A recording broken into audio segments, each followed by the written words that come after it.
Ni hidup lah, hidup. Tengah rekod lah sekarang. Tengah rekod. Mana pergi? Ha? Pergi tangkap ketam ke? Ni tangkap Aceh kat Sudan. Oh, okey. Bawa motor bang. Motor tua.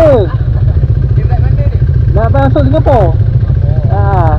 Tapi nak lalu ke Tuas.